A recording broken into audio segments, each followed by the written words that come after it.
Un week-end hors du temps, un week-end pour combattants, un week-end de monuments. À Compiègne hier, lors de la présentation des équipes, la pression est montée d'un cran. Premier monument est Roubaix. En plus. Qui plus est. Ouais, la pression elle monte tout doucement. Une belle course demain qui va être sympa à faire. Ça va pas être facile en tout cas, mais il y a de l'envie et on espère bien faire avec l'équipe. Ouais. Pour moi, pour qui c'est mon premier Paris-Roubaix, c'est évidemment un grand événement. Et puis là, on mesure la taille de l'événement qui est Paris-Roubaix avec tout ce public, tout ce monde, toute cette organisation. Et puis la pression monte petit à petit, mais c'est une bonne pression, donc ça c'est bien. Voici la formation Total Énergie. Merci de saluer Anthony Turgis. Tu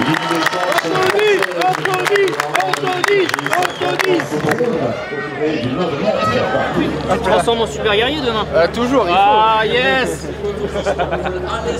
Paris-Roubaix et ses fameux pavés, c'est la course qui les fait tous rêver. Bon, ça représente quand même l'une des courses les plus dures au monde, je pense. Avec les pavés et tout ça, les crevaisons, donc c'est une course où c'est jamais, tu sais jamais le vainqueur avant, quoi. C'est l'une des courses les plus dures à prédire. C'est pour moi la plus grosse course du monde, avec les Flandres, on va dire, hors championnat. Et c'est une course que j'ai toujours attendue, toujours rêvé de faire chez les pros, donc ça va être une belle journée demain. C'est une course de guerrier, c'est une course qui demande un engagement vraiment particulier, où il peut se passer vraiment beaucoup de choses. Donc personnellement, c'est un plaisir d'être au départ en tout cas. C'est toujours quelque chose un peu de spécial, en tout cas un peu comme un départ de grand tour. Briefing. Toujours le briefing. Avant le jour du cours. Pas besoin de parler en anglais, c'est full français. Bravo, en retard. 2 minutes. 2 minutes. Si tu loupes le départ, demain 2 minutes. Voilà, il ne faut jamais baisser les bras. Hein, je dis ça plus pour les 3 nouveaux qui vont découvrir Paris-Roubaix. C'est une course d'usure. Demain, le vent va être déterminant. Hein. Vous allez tous, je pense, regarder la météo avec ces bonnes rafales à 30, voire plus de 40 dans le final.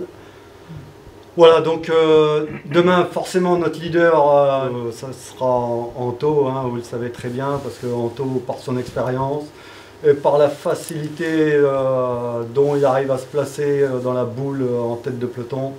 Donc c'est quand même le seul coureur de l'équipe capable de faire ça. Il ne faudra jamais oublier entre les secteurs, toujours avoir un œil sur Anto, parce que c'est quand même à vous de remonter Anto s'il est mal placé.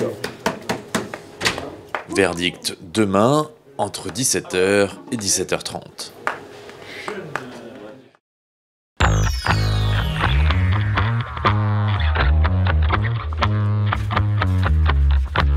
Derniers ajustements ce matin à 1h du départ vers Compiègne. Pour affronter les secousses qu'ils encaisseront par milliers, les vélos ont été particulièrement révisés, préparés et adaptés. La préparation en amont est vraiment plus importante. On a dû préparer à peu près une 60aine de paires en section de 32 avec des inserts et adapter tous les vélos pour qu'ils soient beaucoup plus confort pour les coureurs. Ça passe par un doublage de guidoline et des changements de position pour certains. Il devrait cesser normalement. Les caprices du ciel devraient en effet compliquer la journée. L'enfer du Nord, c'est 260 km, dont plus de 55 à parcourir sur des pavés. Un exercice très particulier. Ça fait mal, c'est dangereux. Et ça secoue. Et puis ouais, ça nous arrête bien au final. Ah, c'est particulier, voilà, il y a des pavés qui sont plus ou moins beaux.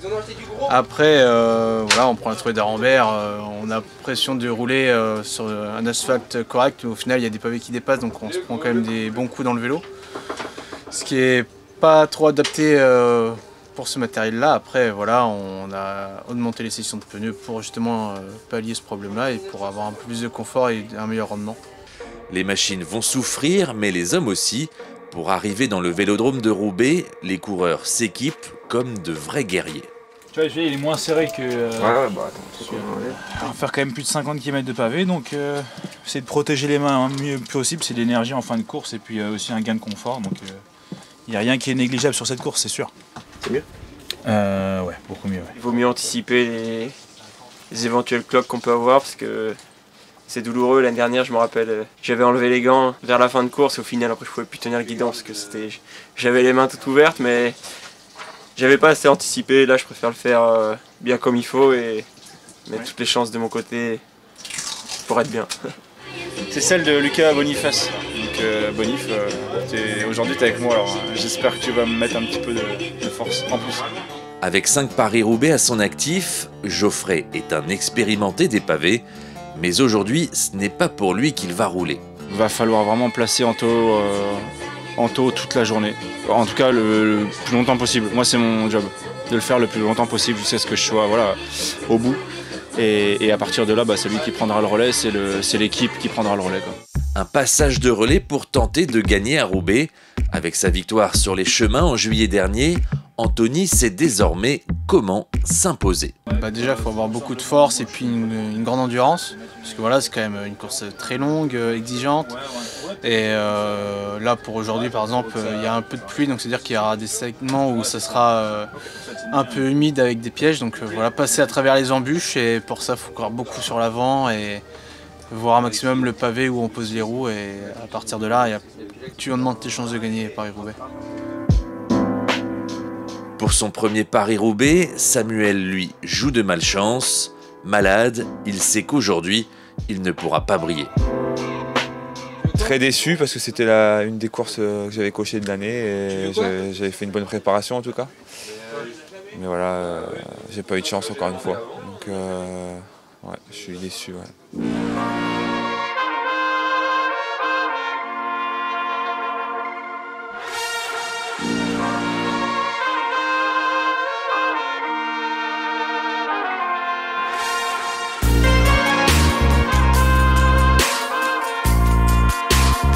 Huit fuyards prennent rapidement 3 minutes d'avance. Les chutes et les crevaisons sont nombreuses dès les premiers secteurs pavés.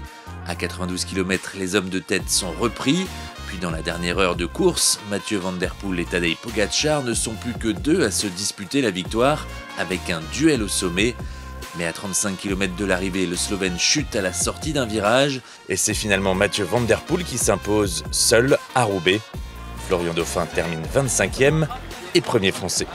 Il n'était que 2 après avoir réussi auparavant d'octave rapide, on le disait. Tout le début de course, et puis maintenant le siècle, dans les années 70. Franchement, j'aurais jamais cru au départ faire 25e, encore moins 60 bornes là, quand je pète dans le secteur de Orchy.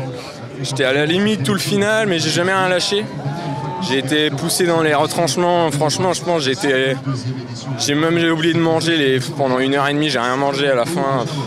J'étais vidé et j'ai jamais rien lâché. Et j'ai même un petit regret, c'est que dans le carrefour de l'Arve, il y a eu 2 chutes. Et ça me fait perdre le contact, je pense qu'il y avait moyen de jouer le top 15. Et après, c'est comme ça, c'est la course, hein, c'est le placement avant les secteurs. Mais j'ai déjà hâte de revenir l'an prochain.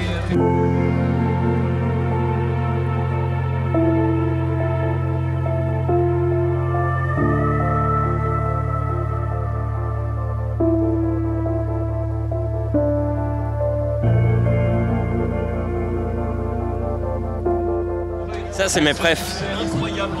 Toi aussi? Ouais? Tiens. Toi aussi, c'était prêt ça? Tu peux y aller. Avec plaisir. Les coureurs sont déçus, mais terminer Paris-Roubaix, c'est déjà un exploit en soi. J'ai eu de la malchance. Genre dans un secteur, je crève, j'arrive à revenir et puis sortie de Carrefour de l'Arbre, je suis en bonne position, en 3e position derrière Stefan Kung. Je ne sais pas ce qui se passe, je pense qu'il perd le contrôle, il doit glisser, je le rentre dedans et puis je repars complètement derrière le groupe du peloton. Donc voilà, donc quand tu peux aller chercher on va dire un top 10, un top 15 et que tu repars et que tu reviens pour faire un top 40-50, c'est embêtant. Enfin, c'est bête. L'équipe a encore plus d'une demi-douzaine de courses à son calendrier avant son prochain monument dans 2 semaines, la doyenne Liège-Bastogne-Liège.